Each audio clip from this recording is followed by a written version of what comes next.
अमरावतीमध्ये गणेश उत्सवाच्या चाहत्यांसाठी एक अनोखी स्पर्धा घेऊन आली आहे। सुंदर गणेशा राज्याचे माजी राज्यमंत्री व अमरावतीचे माजी पालकमंत्री प्रवीण पोटे पाटील यांच्या संकल्पनेत आयोजित ही स्पर्धा घराघरात सजलेल्या गणपतींचा गौरव करीत आहे। आज या स्पर्धेत भाग घेतलेल्या भक्तांचा बक्षीस वितरण सोहळा प्रवीण पोटे पाटील यांच्या कार्यालयात मोठ्या उत्साहात पार पडला। सुंदर गणेशा स्पर्धेत अंबानगरीसह अमरावतीच्या अनेक भागातील गणेश भक्तांनी सहभाग घेतला।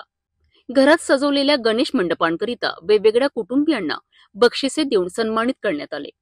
बक्षीस वितरण सोहळ्यात मंचावर प्रवीण पोटे पाटील यांच्यासह भाजपाचे अमरावती शहर अध्यक्ष डॉक्टर नितीन धांडे यांचा सत्कार करण्यात आला। या सोहळ्यात किरण पातुरकर, शिवराय कुलकर्णी, सुरेखा लुंगारे, चेतन पवार, मिलिंद बांबल, श्रेयस पोटे पाटील हे मान्यवर उपस्थित होते। या स्पर्धेत सहभागी सर्व गणेश भक्तांना पुरस्कार देऊन सन्मानित केले गेले। स्पर्धेच्या माध्यमातून घरगुती गणेशोत्सवाला नवे उत्साह आणि प्रेरणा मिळाली आहे। सर्व सहभागी आणि विजेत्यांच्या आनंदाचे चेहरे पाहून हे स्पष्ट होते आहे की सुंदर गणेशा स्पर्धेने गणेश उत्सवाची रंगत वाढवली आहे।